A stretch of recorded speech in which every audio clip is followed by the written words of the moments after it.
Yeah. Oh, I get her so loud all the time. That's what I think. This is. Yeah, you did. The best district. Oh, gosh, right. I have my purple.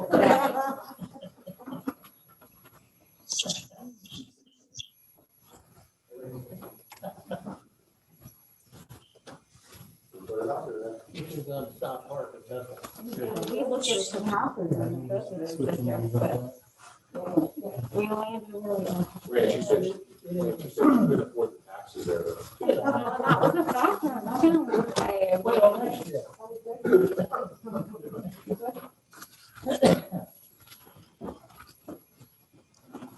I hear that all the time.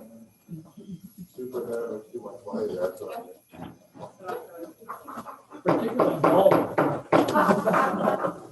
I want to call the meeting to order of the Joint Operating Committee for Tuesday, March 2nd. And I'd like to now Mr. All flag salute.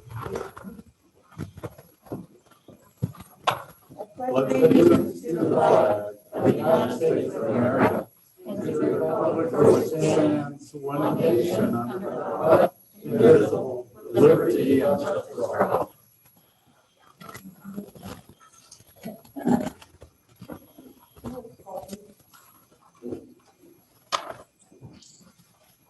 Mr. Giglio? Here. Mrs. Rule? Here. Mr. Scott? Here. Mr. Cashwire? Here. Mrs. Harris? Here. Mr. Stoffer? Here. Ms. Marielli Johnson? Mr. Perry? Here. Ms. Laderos? Here. Mrs. Downer? Here. And Mrs. Stelman? Here. Thank you. Any board member comments or visitor comments on the agenda items? Any president's remarks? We've had an executive session prior to tonight's meeting for the discussion of personnel matters. I would now like to have Scott Kane and Mr. Rice to please come forward to deal with the presentation. Excuse me, ladies and gentlemen. Each year in February, beginning probably about 2013, we decided collectively to honor one of our educators each year during CTE month. And due to some scheduling issues last month, this team was not able to be with us. But we honor them with something we call the Educator of Distinction Award. So this award is given out each year to a teacher, a member of the Still Center faculty, for exemplifying the mission of career technical education here at Still Center by providing students with high-quality learning experiences, promoting high standards for student achievement, and earning outside recognition from business and industry partners, as well as the public education system. We're really honored this year to give this award to Mr. Scott King, our advertising and design teacher.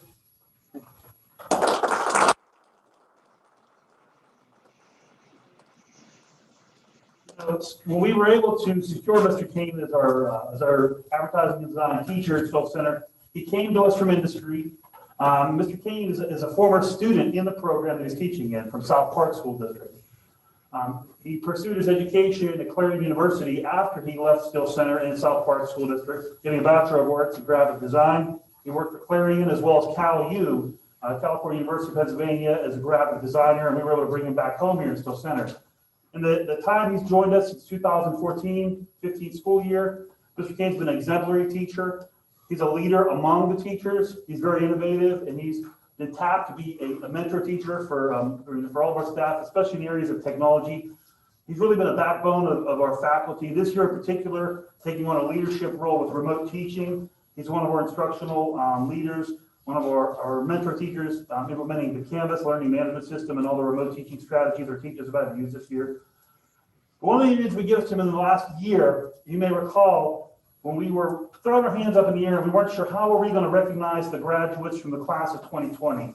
Mr. Kane approached me early on in the pandemic. It must have been before the end of March, early April, and he had some really creative ideas. His work is what you see when you look at the website and see the live stream of the virtual senior recognition ceremony. If you saw signs hanging up in your communities of our class of 2020 students, that was Mr. Kane's concept, and he also did the work behind it. It just does a fantastic job all the way around, and it's really my distinct honor to give this year's Educator Distinction Award to Mr. Scott Kane again. Thank you.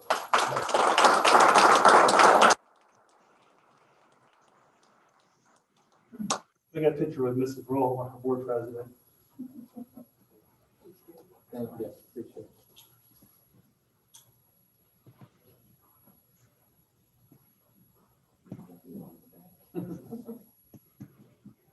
Make it one more.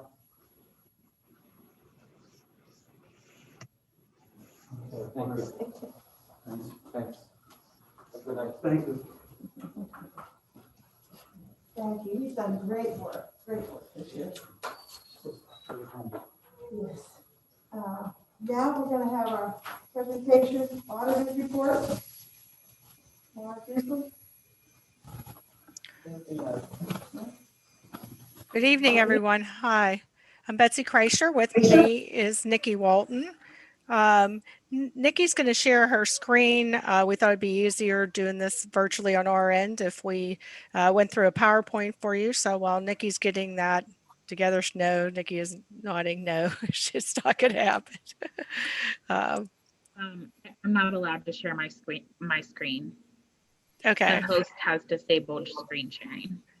That was not supposed to happen. Just give me one moment. Okay.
Can you hear that, Becky? Yep, we're good. I'll just advance the screen for you. Okay, that's fine. Again, good evening, everyone. Hi, I'm Betsy Kreischer. I served as your audit partner. With me is Nikki Walton, who served as your manager. If you want to go ahead and advance the next slide. So what got issued as a result of your audit work for Steele Center and for Southeastern Area Special Schools? There was an annual financial report, PD 2057 for Steele Center, that was issued with an independent auditor's report dated October 29th of 2020. Then you had your generally accepted accounting principle, or your GAAP financial statements for each entity that were issued with independent auditors reports for each entity dated December 18th of 2020. There were also communications of those charged with governance letters for both entities, and then student activities and customer service fund financial statements for Steele Center as well. All of those documents were also released in December.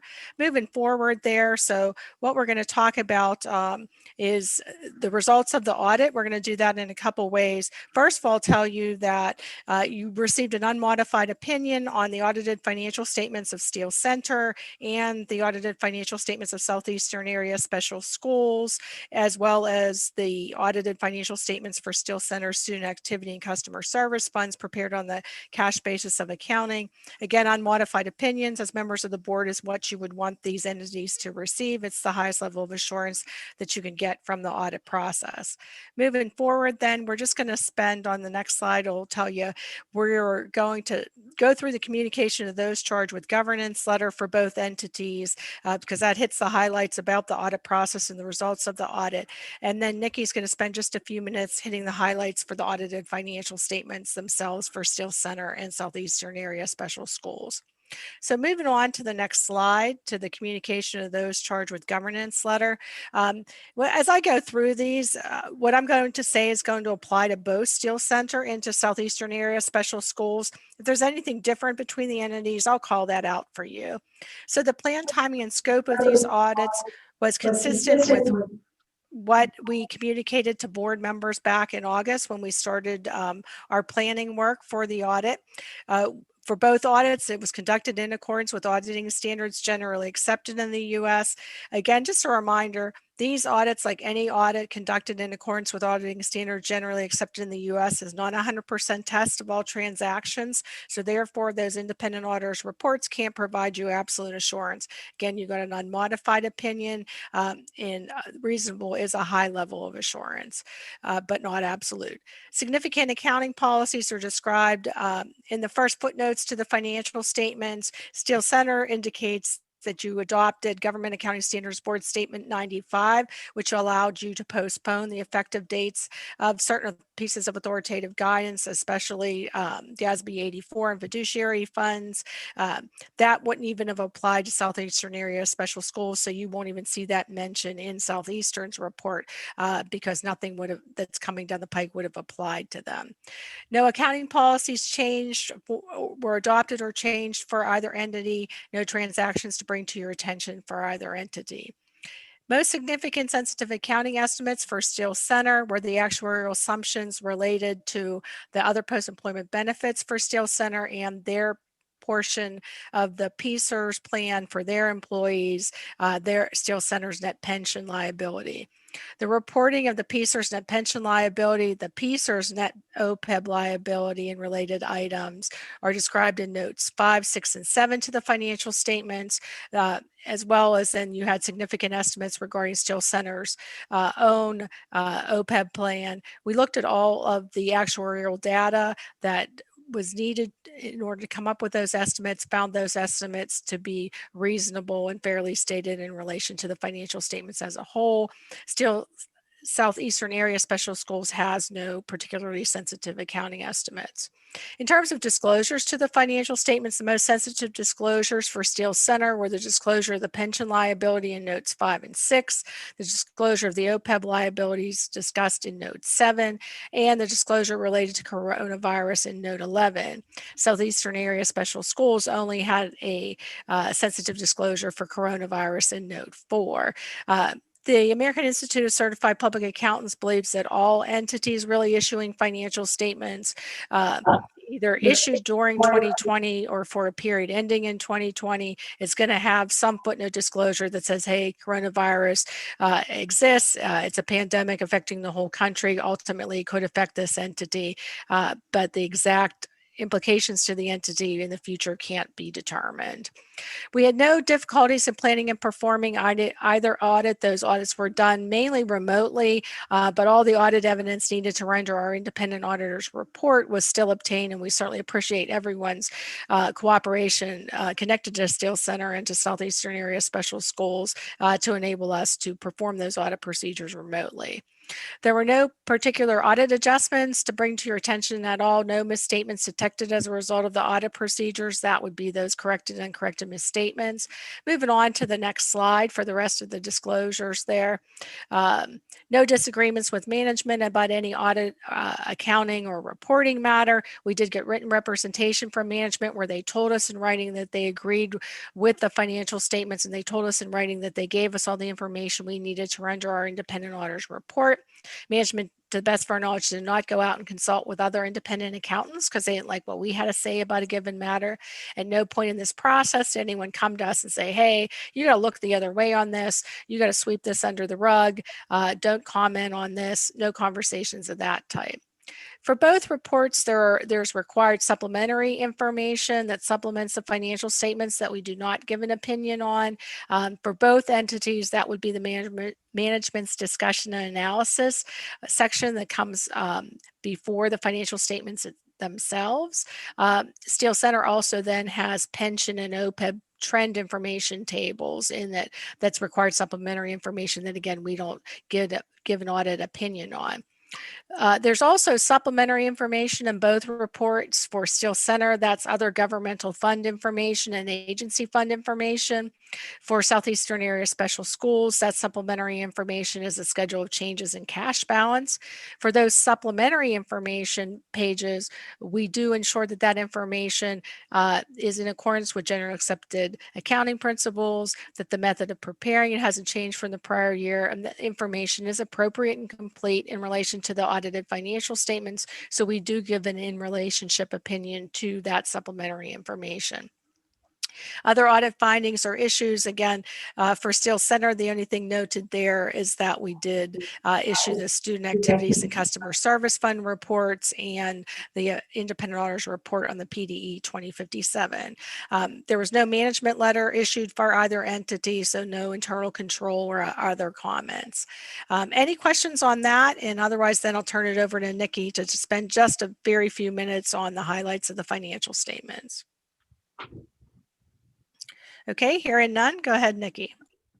Okay, so just I'm just kind of going to tell you what is in the financial statements and the kind of the order. I'm not going to touch on any numbers.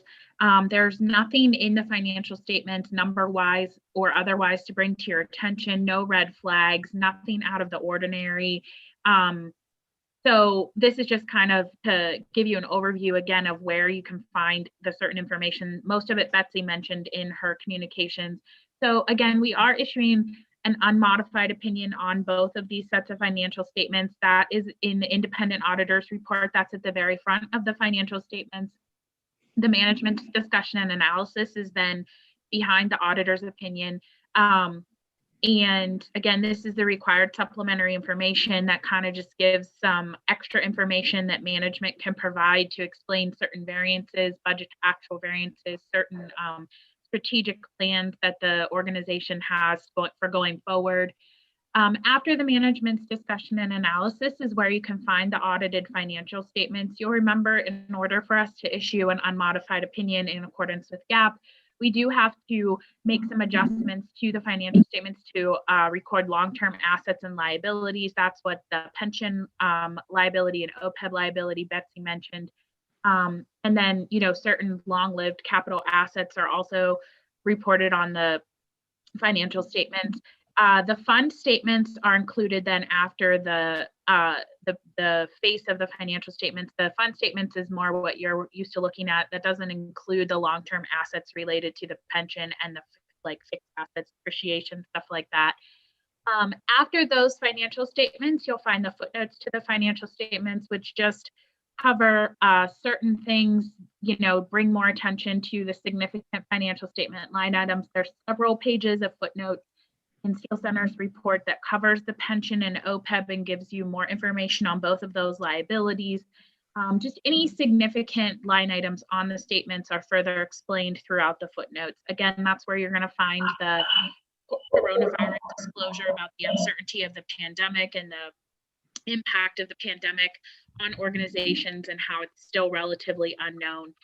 After the footnotes is where you will find the required supplementary information in Steel Center that's related to, again, the pension and OPEB disclosures, and the required supplementary information that's required to be presented because of those long-term liabilities that are reported.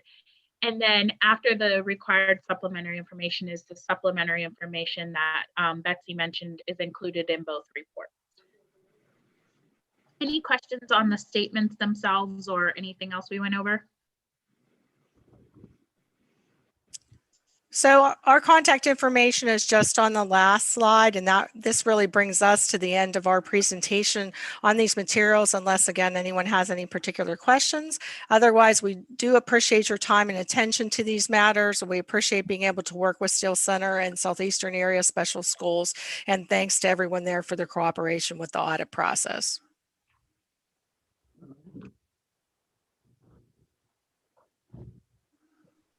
All right. Thanks, Betsy and Nikki, for being with us tonight. All right. Thank you all. Have a good meeting. Take care. Thank you. Bye.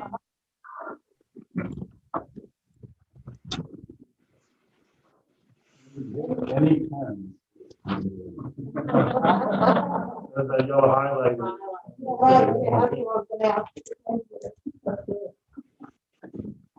And student representatives here tonight? No. Have a motion to approve the minutes of February 2nd, 2021. So moved. Second. All those in favor? Opposed? Motion carries to stand. Financial items? No. This is my wanted to do and the folder we have two invoices that we have operations now, so they're listed the last two. One is part of the administrative, and one also is part of the operating budget that we wanted to get that on because a month of the and I'm thinking Could you another today? I mean, it's yeah, those folders that are Yeah. I'll make a motion to approve items 8.1 to 8.6. Any questions or comments? Roll call, please.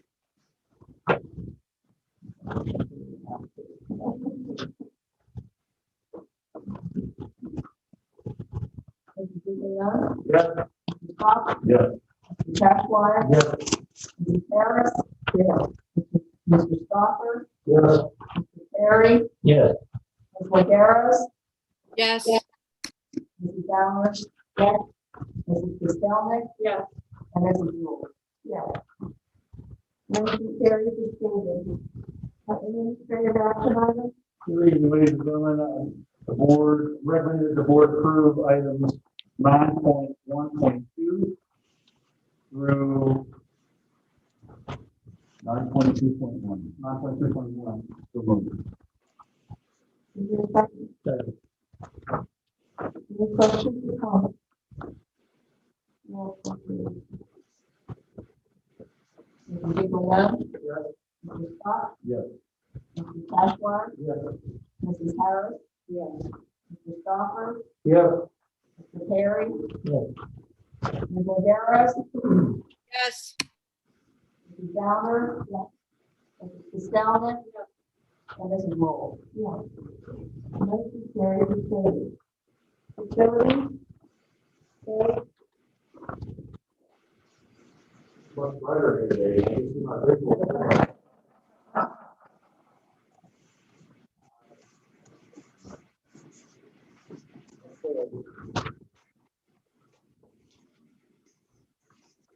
The recommend you approve the quote from Toby Hart for off-season winter shutdown and startup inspection of the store at a cost of $3,350, which we shared with Southeast area.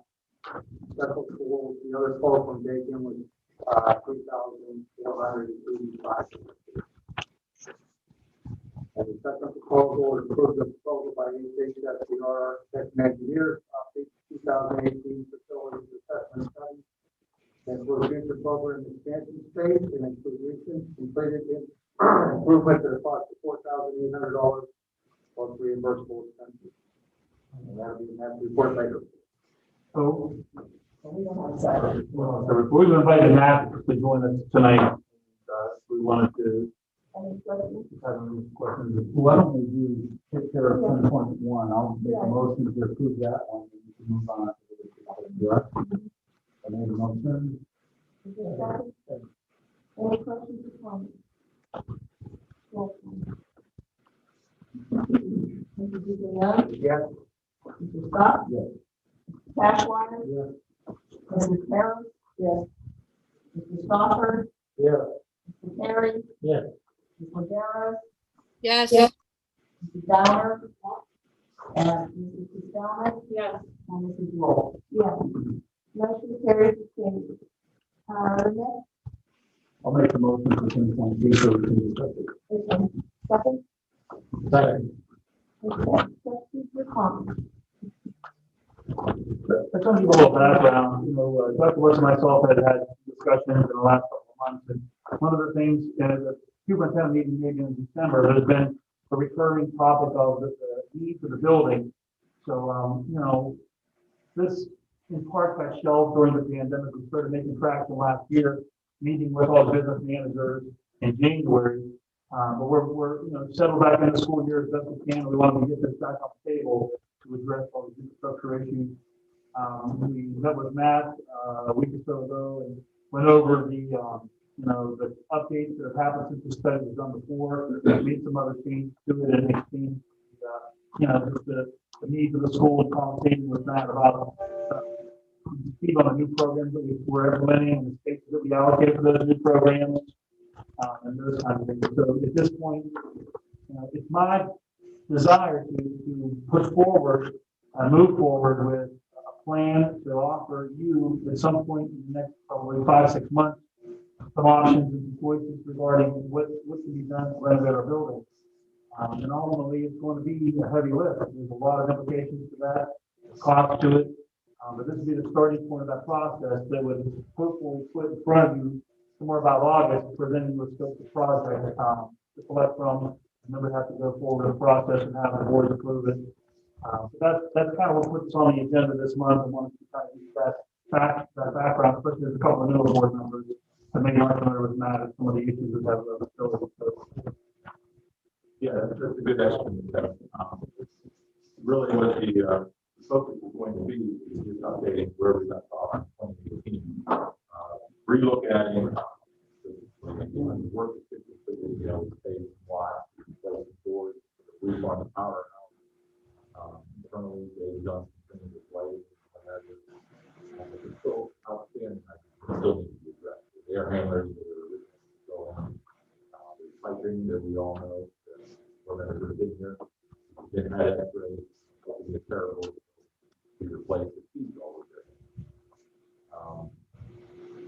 Like this year, we just went through that last month that that's going to be ending this life here soon. So we need to update those costs when we look at those. Kevin has some ideas programmatically that we can incorporate into the scope this time. We talked about looking at the programs that are already active here, talking with the Occupational Advisory Committee, maybe have a questionnaire that is sent to them, or meeting in person, and trying to bring new ideas to the restaurant, diesel shop, building stores, parking. Those are all new items to be addressed. And then you have new programs too. With health sciences, that they're in somewhat temporary stages now. What's the sustainability of those programs? They need a better home for the longevity of the program. Will they last that long? So we have to stress that. So those are the answers, some of the questions we will answer. Develop options, update those costs. The options are going to range from just doing the infrastructure improvements to going all the way to the adding these programs.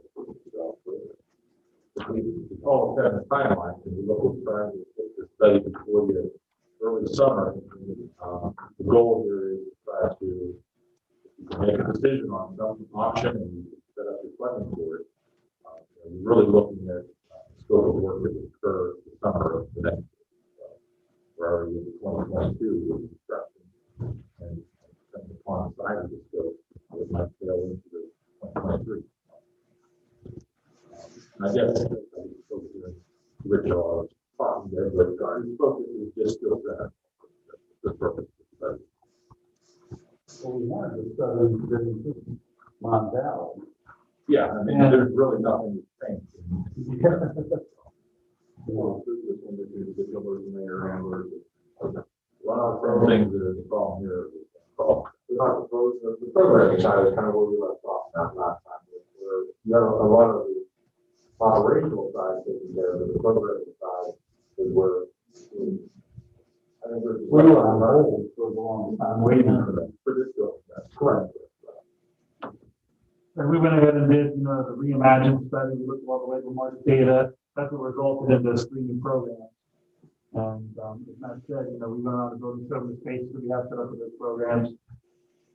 But we want to also ensure if we're going to be spending money, and as Matt indicated, he's going to have access, we're going to get input from our local advisor, our operational advisor committee, the key partnership committee. These are the business owners and the trade folks that are from your community, serve on those committees, serve schools, to find out, do we need to do any retrofitting or any updates in our mechanic class or welding class? Because if we are going to address the building, we need to do it all one time. Putting ourselves into the future, 20, 25 years, would be our goal. Make sure that whatever work is done carries us that far into the future. Long after, I think, like we won't be here in 25 years, but we want to make sure that we address all those issues, not just the infrastructure issues, the heating and air conditioning, the piping, and so on. For board members that haven't been around a long time, I can tell you we brought HHSPR on probably 10 or 12 years ago when we were looking at architects of record because we were having difficulty with previous architects. And then we embarked on an energy performance contract that they were quite involved in, that would replace all our HVAC in these buildings, and we've been paid for by the energy savings that those things are, and it would have been paid off by now if we had done it. Yet we right now have items that are 10 years older. Some of us took the tour through the second or mezzanine level up here with the equipment that's rusted through and sad repair. There's a lot of expensive equipment that needs to be replaced and haven't gotten better since the last study. Maybe it is to find some more creative ways of financing this because we can't let it set like we did before. We just had it addressed 10 years ago with equipment that was then 30 years old and now it's 40 years old and done. Dave does an excellent job of maintaining everything. Yeah, but they're big ticket items. Still need to be addressed.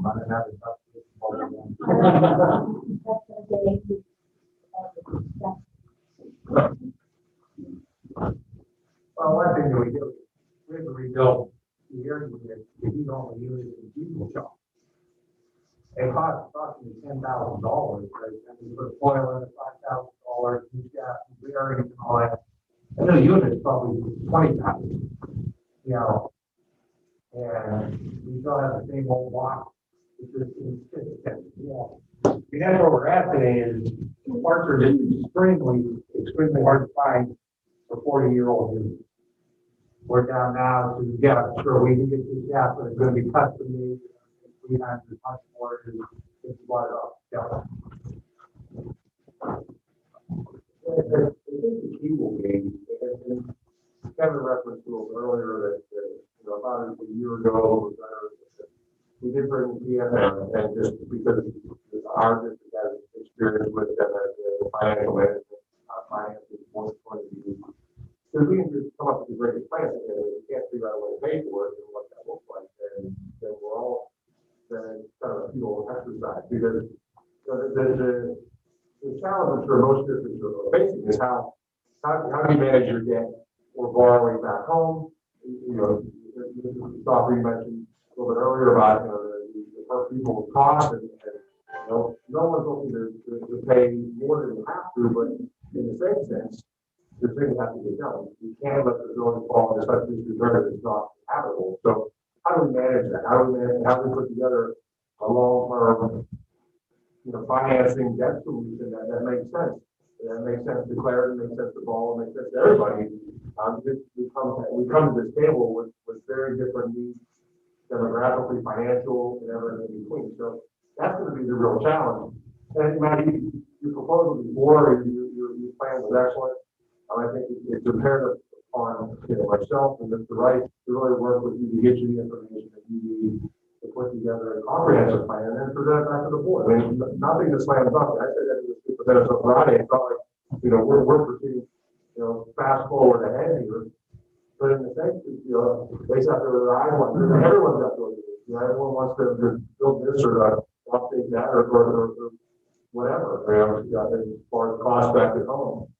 But ultimately, we have to come up with either a plan to make one diamond and keep pushing along. Maybe we can hop along a little faster, but or maybe engage in a full renovation program. But ultimately, put some ideas in front of you that you can start to make decisions about this. Because ultimately, we've not done it. And this is a costly operation. I really appreciate the discussions that we have on the table. And I mean, as a former board member, I understand the difficulty that one has when you're sitting on your board and you raise taxes and you're questioning about expenses. It's a costly operation, but it's a very worthwhile cost because you're giving students in your school district an opportunity while they're in high school to first meet the demands of the law that requires school districts to provide this option. But more importantly, your students can come here, become an EMT, go to work at Southeastern Regional Ambulance or Baldwin EMS. They come here and become a welder. They come here and become a mechanic. They work over here at D Honda or Bowser Automotive. Hopefully, they buy a home in your community. As one of our former HVAC students just bought a home in January. He lives in the West Midland School District. He bought a house in West Midland. He's 21 years old and spent money to buy a house. And that's what you're giving your students a chance to do while they're here. It costs money to do it. It's not cheap. But you're keeping your community vibrant by supplying very needed workers into the workforce through the investment you're making here. And the time has really come, and I appreciate it kind of being nuts a little bit on this by some of the superintendents. One in particular said, hey, Kevin, there's a lot of talk, we need action. This is really an issue. You've got to bring something forward. So we're going to do our best to bring it forward. If we can't get it to the finish line, we're going to go back and find a plan B or plan C or whatever it is. But the commitment here on the part of us, the Working Skills Center, is to make sure we continue to give those opportunities to the young, ladies and gentlemen, who send us. I think not only do we need to be looking at facilities, we need to be looking at what are the programs, the future of the programs that are coming down the road, and what are their needs going to be. It may be changing the configuration of the facility or something else. And what are the schools offering? Because a lot of us are taking in some of the career tech programs. So we need to see what the needs are, what the futuristic needs are going to look like, and then what do we have to do to our buildings to meet those needs. And this scope of work, and then the real key that Matt mentioned, the scope of work that we're doing now with this particular update is we're asking, not me or anyone that works, we're asking the industry partners, the business owners, the managers of our local businesses that support the school. We're asking them for their vision of the future. What does your field look like? What are some kind of equipment needs that you're anticipating that are going to be present in your business so that we can build for that future based on their input? It's so Our important. whole plan has to include what the facility needs are. It should be really comprehensive. And that's going to take some work. But luckily, we have an architect who's got a lot of experience in this area and, has done this in a couple other schools. In particular, we're modeling this part of the study after what they did. The updates we did debating several years ago with engaging with the business community and the, the trade folks to get their input as well for, to make sure that all of our programs are going to be up to speed and ready for the future. Yeah, and I think it's getting the schools involved, specifically from the schools. So what are they offering or even looking to offer that we don't overlap with it? I believe also that Skill Center can play a great role in Allegheny County where we're on. If we could meet the needs of what's going to happen in the future for the people, it could help us build our town. And anybody my age or older know what Allegheny County used to be. We know what Allegheny County is today. We have lost a lot of businesses. We've lost a lot of people. And I think the Skill Center can be part of rebuilding Allegheny County. And I think, we're in the western part of the state. We have property. I mean, we have a lot of talent in this area, and we could really be a school that's on the forefront. Because the money is starting to develop. They know that the trade is very difficult to get people to fill all of those jobs. So I think that the timing is right, and that we should really look at this as almost like on the scratch. Where do we go from here? What can we contribute? Because we could become the Western Pennsylvania school. I mean, we know it. Right. I just think the timing's right for everything. So let's look at it from scratch. So I think this area is important everywhere else. You wouldn't serve on this board, but I guess I could throw out there. I believe the last time that we were engaged in this activity, there was a subcommittee of folks more focused, whether more focused was available time or interest in facility study. And so that may be an area that, and again, ultimately the vision and Kevin, we've talked about this. The vision needs to be the directors by assembling all of the information from industry partners and so forth, and not just even binders at everybody. But ultimately, I don't understand this stuff. This is your area and your arena. So, but ultimately, if there's a committee to work with before coming back to the whole, that may be a way, provided that this item is going to be approved. We continue this work and to provide Matt his team feedback as well.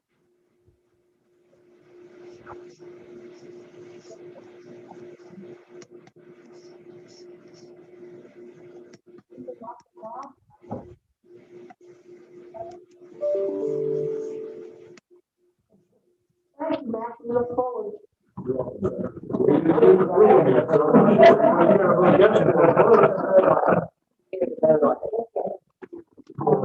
All right, we have a motion on the floor, and now you can have a roll call. Mr. Leon? Yes. Mr. Scott? Yes. Mr. Cashfly? Yes. Mrs. Harris? Yes. Mr. Stoffer? Yes. Mr. Perry? Yes. Ms. Guerra? Yes. Mrs. Downer? Yes. Mrs. Costello? Yes. Mrs. Roll? Yes. Motion carries to stay. Dr. Well, I don't know if we're here, we won't wait till mine, but I think it's appropriate. Programmatic things that Kevin talked about, certainly infrastructure. We need to look at it as well. We need to go about that and see how to address that, and how to fund it as well. And that's also in relation to the lease agreement, rewriting with, and I'll pick that up with Amy and with Joe to see what that is, because I know we do the transition between Lisa. We're not touch base with that. So, We're still waiting for a response from Joe on this weekend, but I'll touch base with him over the next week with that. Most of my feedback was given that. One question, for me tonight, in regard to the auditor's report. If the level, I guess there's a question for the group.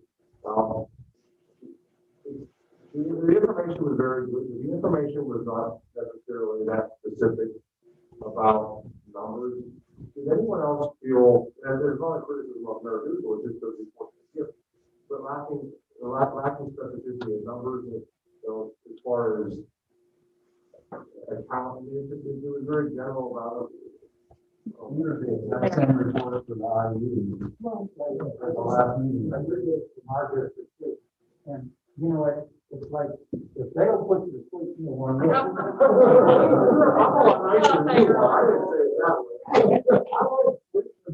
You notice? With it, the district level, we crafted the report, we kind of taken the feedback of years of board numbers, either cleaning out the certain sections or really being interested in other sections. And we asked the auditor to give a very targeted report about how we're doing in comparison to other districts, how we're doing in this area, do we overspend, underspend, do we end up with extra money, do we end in a deficit, like, it's about our place. And again, I don't want to be critical of the auditing firm, because that may be what the expectation has been, but it's, I guess as I get more comfortable sitting here, it just seems lacking for me. I thought it was lacking a lot.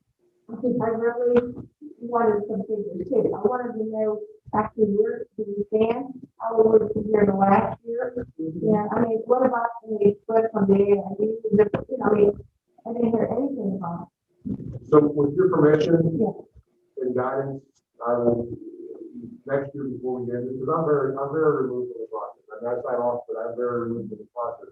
As we move forward, and Chris, as we move forward as a group, we think about doing this a little bit, a lot. Yeah.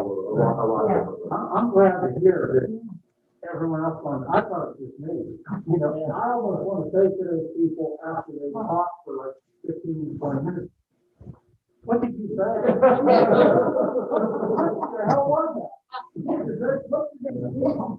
I mean, it's been part of the long-established process here. I remember up until, correct me if I'm wrong, with someone that's been there for a while, maybe 3-4 years ago, what they used to do is come to the February meeting, hand you this, do the presentation, and call it good.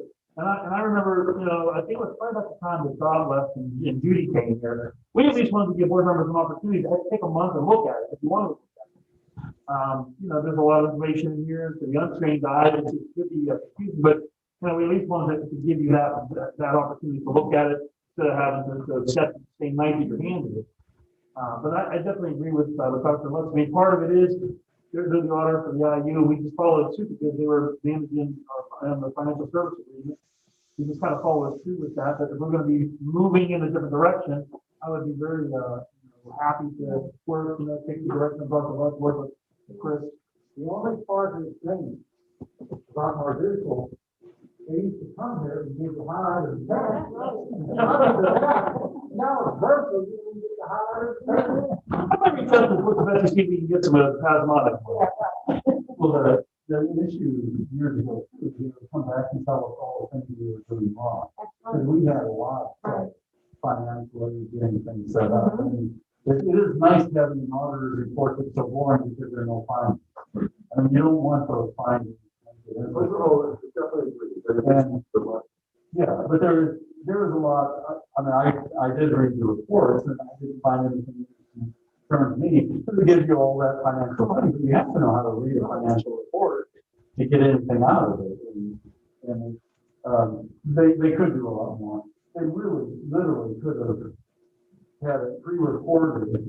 We had the exact same thing with IU, they could just switch out IU to Steel Center, you know, or just have one voice or not have to stay up, I don't know, 5 minutes. So, I mean, we don't use markers, so we use a different firm now. I'm not suggesting that but if any district has a presentation, something that they're on their hand out, that you really like the information, if you want to forward me a copy of as far as what you're, not what you're used to seeing, but something that you feel that's important to see, send that my way, and then I can sit down with them or virtually sit down with them and just explain the direction that we'd like to move and we want to take it forward.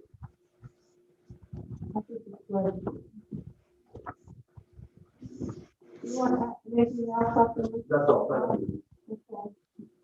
So we can support Amy. Thank you, Mrs. Rule. I just want to, it's wonderful to start my, the next few years of working with all of you. I'm excited. I think that you're doing a lot of wonderful things as skills center for students. I don't have anything to add as a public session, but I just give a report to you the JFC. And so,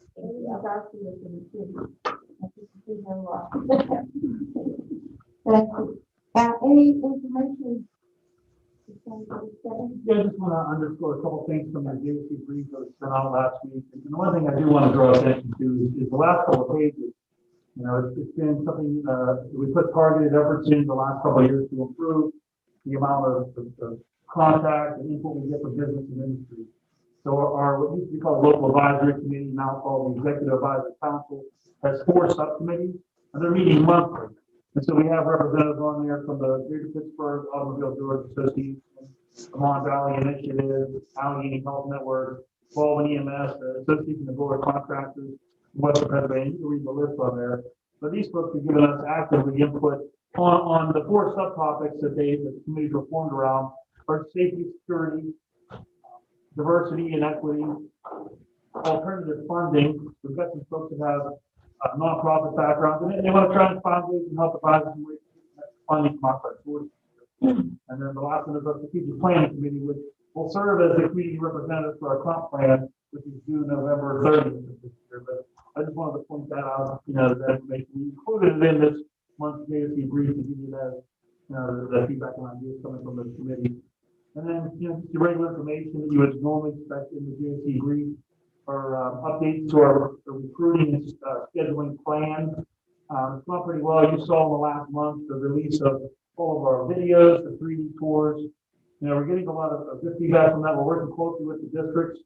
Mrs. White just had, you know, communication with all the principals and the counselors to work with Mr. Hinkle to use these presentations as part of their scheduling activities for the 9th graders or other appropriate students. This is going to include 10 to 11th graders in. They're choosing to do that through the guidance counselor or building principals. We'll work closely with those folks. So there's that, and also just an update of the financial transition plan, the report as well. I want to keep you actively involved and informed on the tasks that we're completing between now and July 1st to get us to the you know, the transition goal. We have a meeting set up here on Monday of next week with myself, Dr. Clotham from Parkway West, and Chris Hamilton. And we have a draft agreement in place. We're going to workshop a little bit this week. We're going to meet on it next week. Bring that to you next month for your approval. So we'll make progress in all those areas and all the projects that we're working on. And answer any questions if anyone has materially in the JSC brief. Yeah, I'd like to make a comment on that video. I thought that was extremely well done. I think it's an ideal way to approach 9th graders or actually any recruits. You don't have to truck them all up here. And my feedback's been from parents I've talked to, they appreciated it too. They could see it, they didn't have to come in. A lot of them wouldn't have time. But I thought it was very well done. Kevin did a Zoom call with our counselor and our principal and superintendent, and our assistant superintendent, but it went extremely well. I've been on the board for 24 years and I've never been able to make it down. We finally got through. We had the full audience that came and discussed on the new program, discussed how the school operates, and they later came to me, our group, and said, "There's a mail coming in from." And they were really pleased themselves. And they asked Kevin about putting the career pathing information on the Career tree? yes. Yeah. They just thought that was just great. So I was so pleased that that happened, and if any of you have an opportunity to get the administration and council to do a similar thing, it really is well, you know, it's really pleased and have good comments. So I'm hoping that we get a lot of participation. Yeah. I mean, we have active meetings with the council principals, and you know, in that particular case, I mean, this role is instrumental in putting that meeting together. But we're available anytime to do those kinds of meetings. But your council principals are also reaching out. I didn't mention this, but one thing that was not on the plan last month that we had, and we've already executed, we had virtual student parent nights We just finished up the fourth one on Monday, this past Monday. This is where we need, for ninth graders and their parents or families, if they want to have, if they have questions regarding, you know, the process of enrolling, how that all works. If you go to the website, we have a page dedicated just for new students. If you're not sure how to apply, there's a video that tells you how to apply. Obviously, all the information about the programs are on there.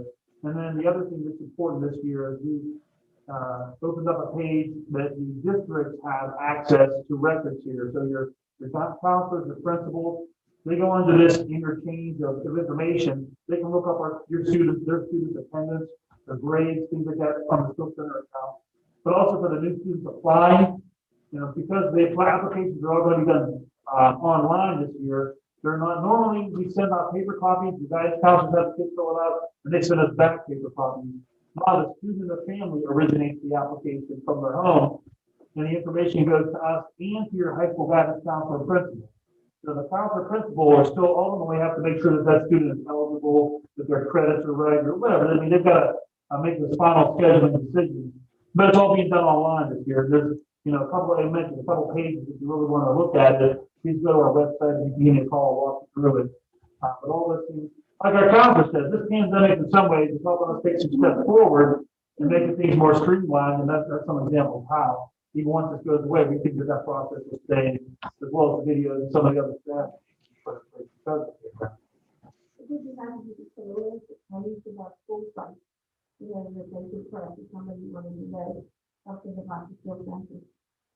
I believe they all, most if not all, of them have that on there, probably on your site already. Absolutely.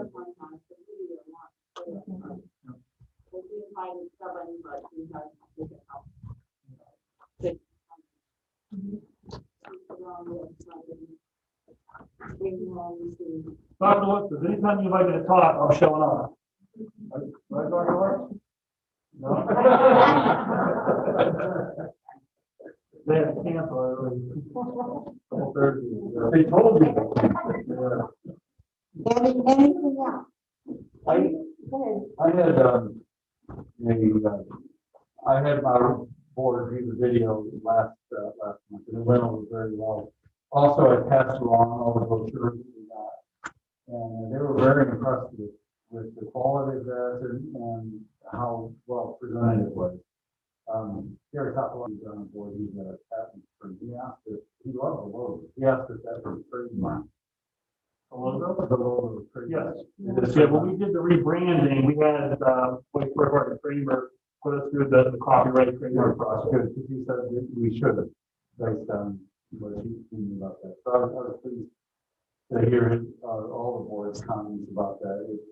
It's nice to see, and being professionally done, as we've always said, the career path students should have had the low person on the totem pole among schools, but showing that there are a lot of high-tech programs and high-tech possibilities in all of this gives a really good impression of the school, I think, for it. So I hope it does go well, and the fact enrollment, I mean, our enrollment is very healthy. During the pandemic, people are able to be here as much, so that's a good thing.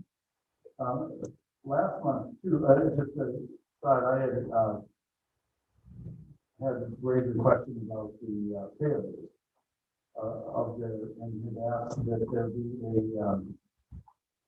please prepare a procedure for handling it. We have it, and actually Chris and I met a little earlier this morning or earlier this afternoon on that. We have the framework that you provide with the value, which we're adopting almost completely in part. We've spent more of our time this last month, the limited time him and I have working together with the budget where it needs to be. Our draft budget, which of course, you know, there's a meeting next Thursday night. They're ready. We're going to review them with Dr. Lutz on Monday. So we'll definitely have that. We can probably have that document for your review of meeting on the 11th. Will we receive those documents before the meeting? Because it's always possible to be able to review something before the meeting. Yes. Okay. Good. Yeah, this way, like, you know, Dr. Lutz, myself, and Chris are reviewing those on Monday. Once we do that, we'll send it out digitally, and then it'll be hard copy of the meeting. Thank you. I think with all the new programs and all the new marketing that we're doing, I just think really position Bob to move forward. This should be some exciting times. Anyone have anything else?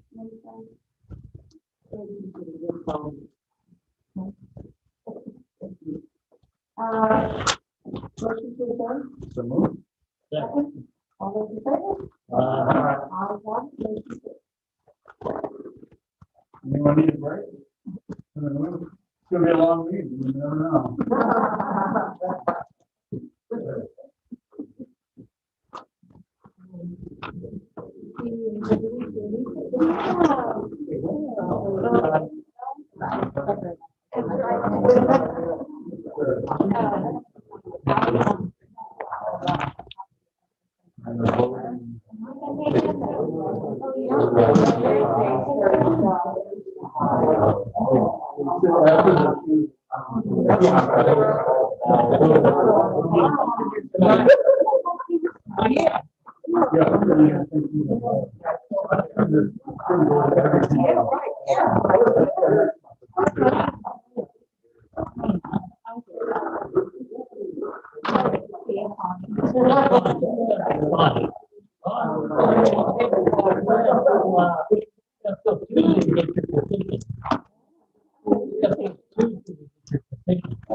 Oh, yeah.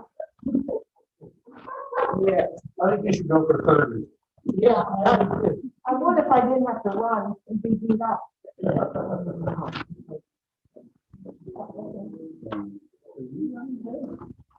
No, I ran 2 years ago.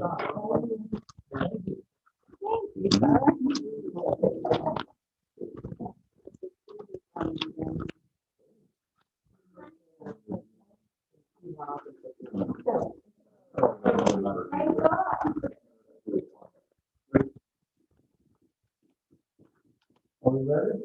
Yeah. Let's call to order. Are you ready, Elaine? Sorry.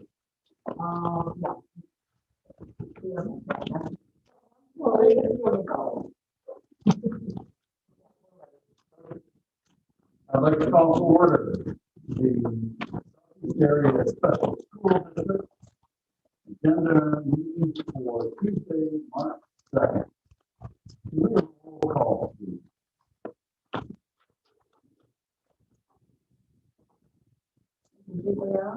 Here. Mr. Cashwire. Here. Mr. Harris. Here. Mr. Stopper. Here. Ms. Johnson. Mrs. Perry. Here. Ms. Ladera. Here. Mrs. Downer. Here. Mrs. Costello. Here. And Mrs. Scott. We have one. The public comment for the meeting was accepted by phone, or email, with instructions on the Skill Center website.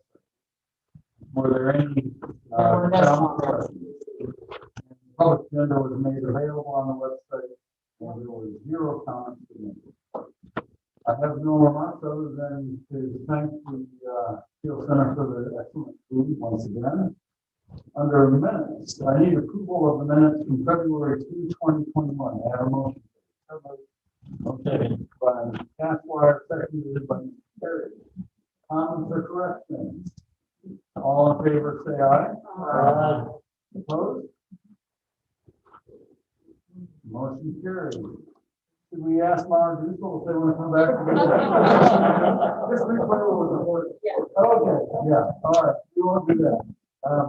Under financial items, I'm in need of a motion to approve item 6.1, 6.4.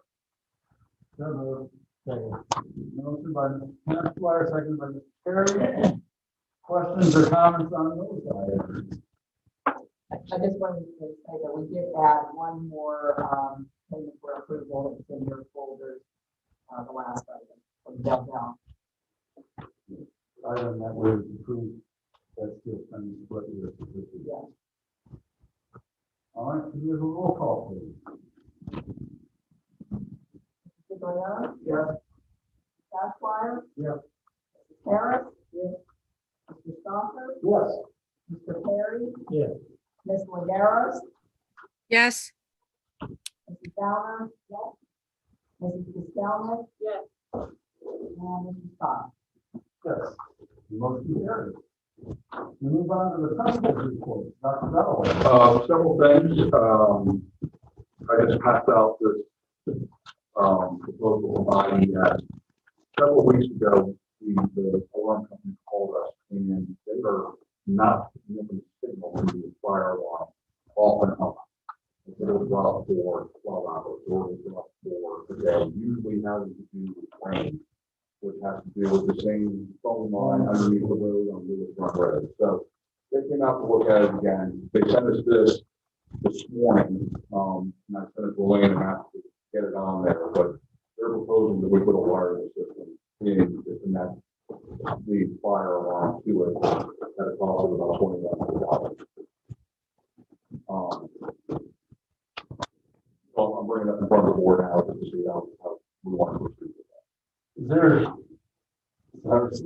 there any issue with perhaps adding this to the agenda?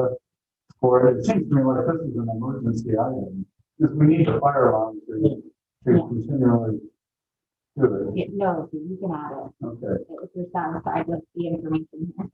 If there's a motion to approve this item from Intelligent Electronic Systems, I would certainly entertain that. Mr. Casper made a motion, seconded by Mr. Perry. Any questions or comments on this?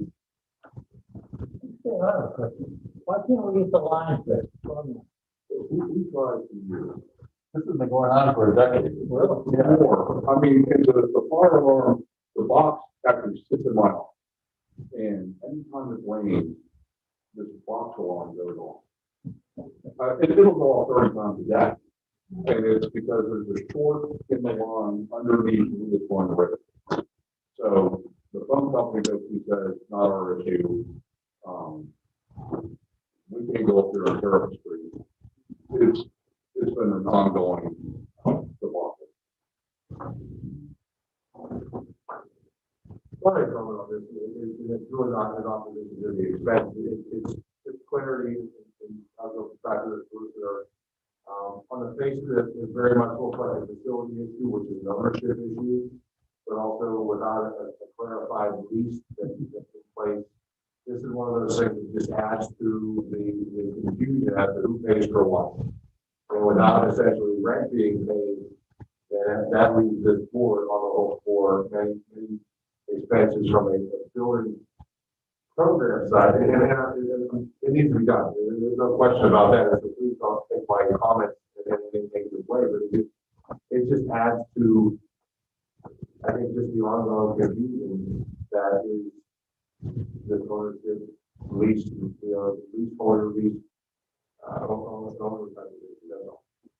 Over the years, both buildings were built the same, are identical equipment wise, but over the years, yeah, they have used on their thing, they have their vendors, still, because when I changed mine over to cellular dialer, I had no problem with, put it in, about $50.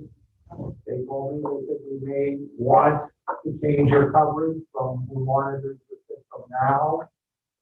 And, get in touch with them and see what they say. I called them and they said, no, there's a problem with this, as long as we get a phone signal. And, I don't know what, I know IES is not the best.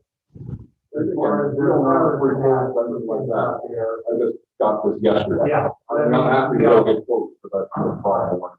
And, I use firefighters up here and the alarm monitoring, company is $100 a month. So I think it's $139 a month. Yeah, but then they want to raise it to 200 and something. Again, I don't know why the two buildings are different. Like I said, over the years,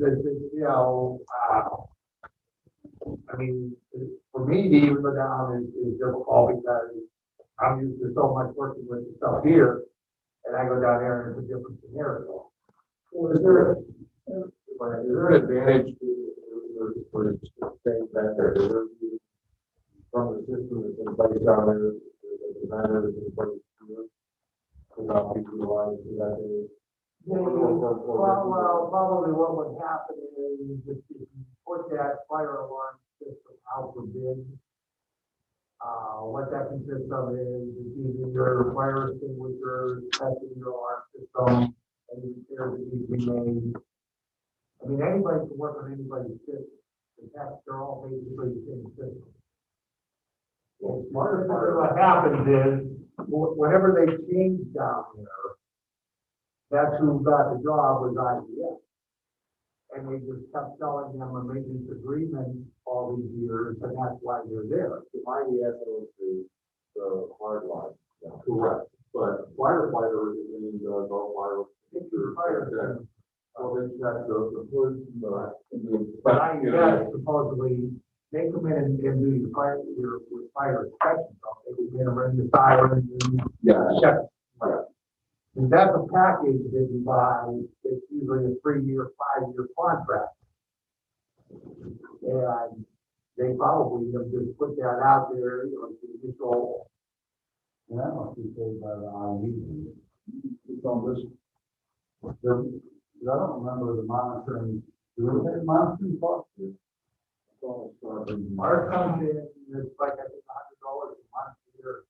I don't recall that being on Southeast, it's on the check register. Okay, 130, so the second one down, intelligent electronic systems, $139. Yeah, I got no problem getting more quotes. I just got it this morning. oh, Could we do a motion not to exceed the value of this one, and then if there's additional quotes or there's additional options that may provide some type of value? I don't think we should delay it, but there was the ability to approve it, not to exceed 21, 13, 32. Yeah, the sales tax is obviously added to the back, so. Are you amenable to that? Are you amenable to that? So we have a friendly amendment to, for this quote or another vendor not to exceed, another acceptable vendor not to exceed this quote. So, clarification, we'll make a call a few more and then see what they tell us and Go with it. and then whatever the cheapest is, let's reputable down. That will work and make it work. How quick did they respond to this? It was about 3 weeks ago that they called and said we've lost contact with the alarm. So it was about 3 weeks to get somebody out there. And then, like I said, I just got that this morning. So I don't know, and that's the downside of this is we can look at it 3, 4, 5, 6 weeks, so. That's like, again, intermittent, it's not like I don't have it, but it's not. Do you know when you don't have it? My guess is when it rains. Fair enough. But it would be a problem if you're in San Diego. On the phone line, we never know unless somebody goes through the fax machine and there's no dollar. Yeah. We didn't know, and we ran into something, I actually tried over when we ran into 2 situations that my fire panel actually stores the alarm until they get the phone line. If they can't call out, it stores that alarm. As soon as they get the phone line, it calls the alarm in. What happened was we had a fire drill, realized that we didn't have phone system. And 3 weeks later, I get a call from my evening people screaming and yelling because the fire trucks were rolling up the driveway, wanting to know the building's on fire. And I said, well, is your alarm going off? Well, no. And, what happened is the phone line, they fixed it, and it called in the alarm. So we were without an active fire alarm system for 3 weeks. Oh, I did a report for the board, a couple of years ago about that. There was the month of January that year, out of the 31 days in January, there was 19 days that we did not have phone service. That we didn't know of. I mean, like I said, because fax machines are so basically obsolete now, unless somebody walks in the office to fax something, there's no doubt. That's the only way we found out that there was no phone. And then my problem is, Verizon owns it, has no problem, they have cables, you know, they've got the fiber out there, it's just a section, Lewis Ryan and a little bit of 51, a couple businesses. We're still on copper because the AIU owns the phone system, Consolidated is the phone service, this one, you know, they don't want to work together to get the copper line in, because every time you guys from Verizon comes out, we can't. We lease the line to Consolidated, da da da da da da. It's just a big mismatch of phone system. I can tell you, we ran into the same problem 5 years ago with our actual phone. The phone lines under the ground, it was owned by Consolidated with our phone provider at the time. And it was Verizon or Comcast line, and they couldn't do anything about it. It was under the ground. It's just a different to do it for work. Nothing you can do, and that's why we got it. You want to the internet to replace it and That's what, I think that's what we are, I think that's what Steel Center is too, but a long line and not a line. So essentially that's what this is making that a wireless line. I think we definitely have to do this thing. Of course, that's just as possible. As long as we get the quality, but at the same time, I'm concerned waiting too long. It'll take another 2-3 weeks to get this done. We could be like 12 hours at one point there without connection to the fire. The fire department not burning the fire at 2 o'clock in the morning. 30 miles there. We helped us out and we had to wait a couple more weeks and something bad happened. Well, I think Dr. Dollar, you could move on this, of course, I didn't say that we would need it within a week. But that's time to make a decision at that point. People, if they have a deadline, are more likely to do this. They can make it. So I'll call you on Friday, you can start with that, and we'll touch base, but I'll give you a progress report of what we can at that point. Okay. Sounds good. I'm sorry. We need a roll call for that. Okay. Which is the amended motion of not to exceed the 2,115. Mrs. Zuccarelli? Yes. Mr. Cashwire? Yes. Mr. Harris? Mr. Stoffer? Yes. Mr. Perry? Yes. Ms. Harris? Yes. Downer? Mrs. Skelman? Yes. Mr. Stoff? Yes. Motion carries. Yes, that's right. All right, so second call I got this morning was from a parent of a teacher who signed up a Mon Valley kid from the middle school to play on a wet basketball. Asking about the availability of running the gym for a month for wet basketball. I said I have to bring it in front of the board, quote of the prices. Not sure how you feel about outside people coming. Down that can be. We did this about a year ago with somebody involved in it. And it kind of went nowhere. I don't know if it's going to go the same direction or not, but I'll call them back tomorrow morning and just wait. If it go or not a go, and then what do you want contract wise to do? Do you have the staff, even right now, to handle an outside? Well, this is going to be, it'll be evening practice, so it'll be the custodians that will be in now. I'm not worried about cleaning up the gym afterwards. I am a little bit concerned with outside people coming in like this, and not having a lot of control over that. I think, given the pandemic situation, we had to wait until things are back to normal before we started doing like this, is a pretty safe position. If you can't control, if you don't have access to control like the gates and so forth, and the supervision, if they're not through the rest of the building, I would have concerns. If you could localize them, and I would still think you'd have to sanitize all the touch points once they leave. I do this ability with a lot of the students. I don't think it's a good idea. I want to see the revenue, but I don't think it's a good idea. Thank you. And then third thing, typically this week we actually do our annual talent show. We are in the process of, and it's really pretty good because it's 80-85% of all the full-time kids are actually part of the talent. It's really good. We are going to do it virtually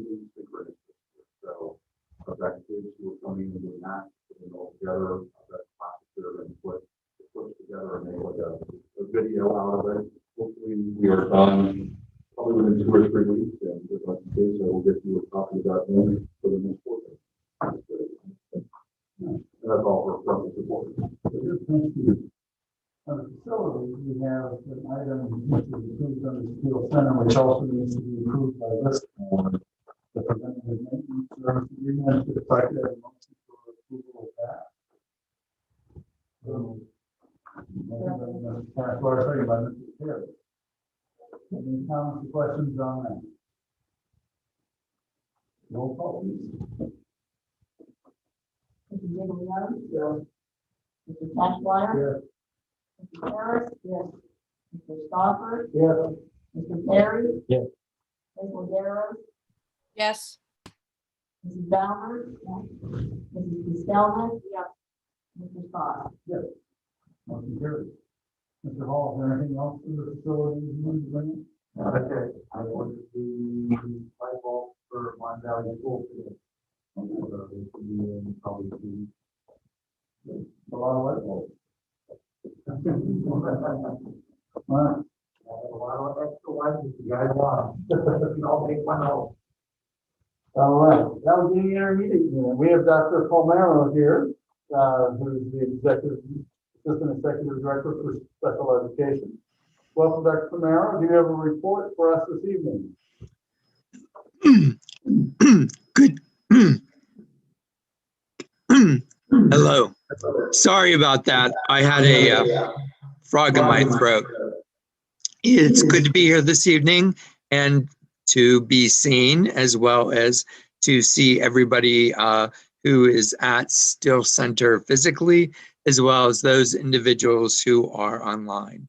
I myself am online, and I have a few things to talk about this evening.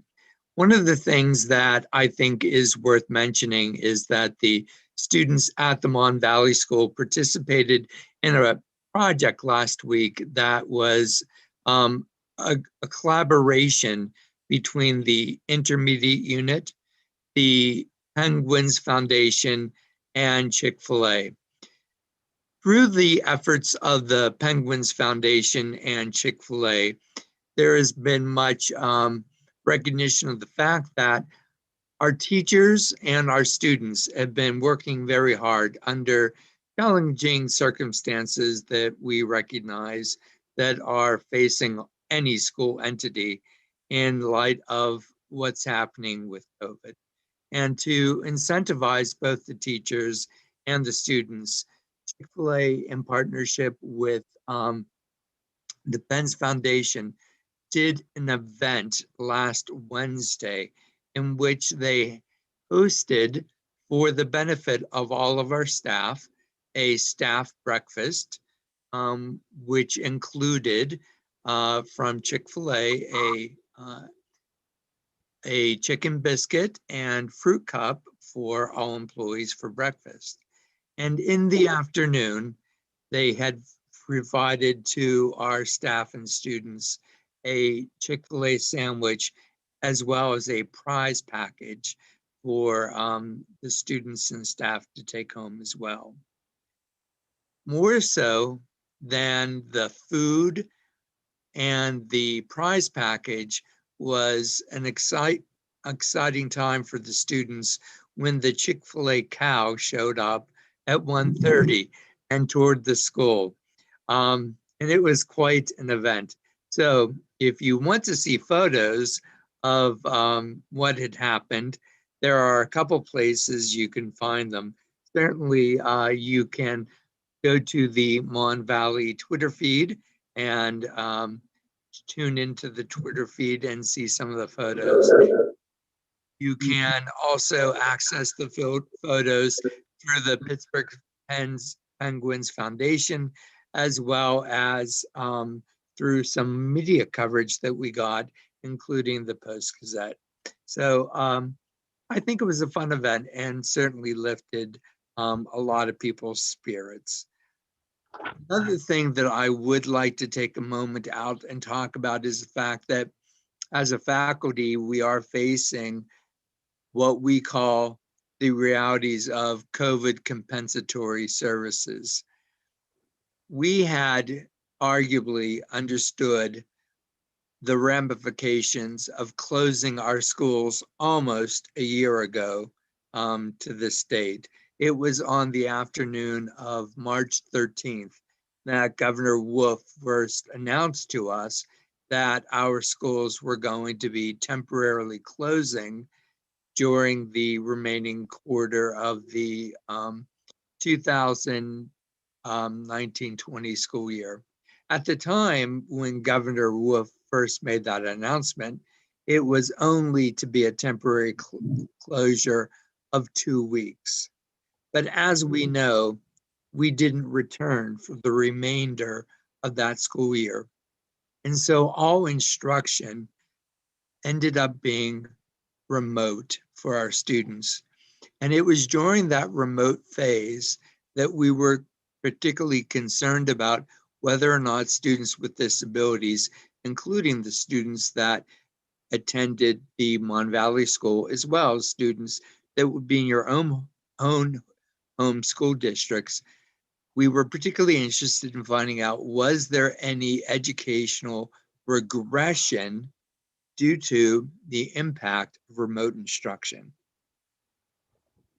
Through a methodology that was employed looking at baseline data immediately prior to the closure of schools last fall or last spring, and compared to data that we had collected earlier this fall, we were able to determine students who had shown some signs of regression. We have focused on recruitment of skills and reassess the students again later in the winter. What we found is that at the Mon Valley School, for example, out of the entire student population, there are 11 students academically who are due COVID compensatory services. Out of the entire student population, there are 11 students who did not recoup the skills that were shown to be lost as a result of the school closure last year. So we are trying to figure out now at this point what method of providing the compensatory services for the students would best be a fit for both the student population as well as the staff population. The services in terms of compensatory services are services that cannot be provided during the regular school day. They have to be either before school, after school, on Saturdays, or anytime during the summer. Right now, we are looking at a couple options. The most popular option in terms of staffing COVID compensatory services includes after-school tutoring sessions, an intensive camp type format, which could take place the week of June 14th, or an intensive format, camp format that could take place the week of June 21st. We have not yet formally decided which option would best suit the Mon Valley population, but we are looking into it. Additionally, we have invited your member LEAs to take advantage of the COVID summer camp, the compensatory educational camp, if we do offer it, either the week of the 14th or the 21st. I have been in contact with the special education directors about that particular topic. So in addition to that, we do realize the implications of what sort of variables the US DOE has given us in regard to academic testing for the current year. We know that Pennsylvania had responded, the Department of Education, to the opportunities by indicating that we as a Commonwealth would be looking at perhaps taking advantage of assessing students later in the year, including all the way up through September of 2021. We're waiting for additional guidance from the BSE specific to what we end up doing as a program in terms of the students at the Mon Valley School.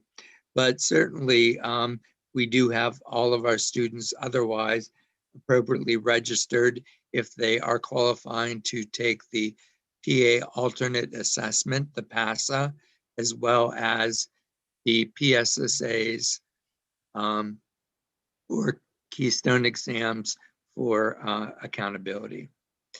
So the only other thing that we're focusing on at present worth noting is that right now we are about to submit our special education plan for the intermediate unit, and the special education plan, which is an annual submission, by the way, is really what enables us to run the educational programming inside any of the special education operated schools such as Mon Valley. So we see no changes in the programming for the 21-22 school year, and we don't anticipate any sort of complications with respect to our submission of our report. So all things are looking good on that front. And with that, I turn it back to you and wish everyone a pleasant evening. Thank you, Dr. Coleman. Come on, we have a superintendent of records. Just quickly, Dr. Palmera, myself, Mr. Lucarelli, and Mr. Charlotte met, what day was it? Last week, can't remember the exact date, in regard to building inspection, as far as how the entities need to be invoicing moving forward. What I learned on that call was significant about some of the other issues that are out there. We did not arrive at an answer, but please know that between both Joes and between them and Dr. Palmero, they helped me understand quite a lot of information in regard to how the IU will be pushing forward program costs, how this entity will need to be billing for essentially that usage fee. So again, that was just, I think it was Thursday of last week that we had met, but I'll keep working with them and coming up with a solution so that we'll be ready for the beginning of next year. I think what I've learned is that oftentimes the decisions for that usage fee are made, they may not be communicated well or communicated after the fact. What we really talked about was the idea of having Dr. Dow, he pushes out essentially the input, because consumer with a new registration, a new student sitting in IEP, the placement decision is made to come to Mon Valley. At that point, the special education director, whoever you're working with as an LEA representative on that side, can be given just sometimes, hey, here's Mon Valley, here's a little bit of school, and here's costs if you're a member district, non-member district, have some verbiage that kind of makes sense, and it's like speaking English. You know, maybe people don't understand usage fees or things like that, or members. But if they have something on the front end, but then as soon as we're aware that if the student's enrolling, then that comes to us, we're able to get a contract out to the school district. In all of our home districts, when placement decisions are made, on the front end of that, most likely you're all approving contracts for those entities, whether it's the Bradley Center or anywhere else. The reason you don't see it from Mon Valley is because through the program of services budget, or the program of services book that we all approve each spring for the IU, that we approve that at our local district. And all the costs for us as member districts are in that book. So every time a child enrolls in Mon Valley, you're probably not seeing things on the front end of your local districts because you've approved that one-time program, and so everything's rolled into that. The issue is that non-member districts don't approve that, and if they do, say, even inside the IU, maybe I have a student involved that's going to Pathfinder or someone's going to Sunrise. I still don't see that contract on the front side, but it's important that I get something to my board that would show the usage fee because I'm not a member there. But right now, I don't get that. You know what I mean? So it's a communication piece, it's an awareness, and ultimately it's an invoice. And so we're working through some of the complexities, and the guys help me very much understand what their process is, and then I think there's some things that we can put into place that will hopefully make sense. And so we're not stuck at the end of the year wondering why people aren't paying us or disagreeing with costs. At least we front load it a little bit better. So I don't have the answer yet, but I think we'll on the right path. Thank you. Solicitor's report. Thank you, but I do not have anything further in the public session. Thank you. Very good. Any information on those, Dr. Bell? Any other business from anyone? Any visitor comments? Any motion to adjourn? Second, all in favor? Aye. We are done. Thank you so much.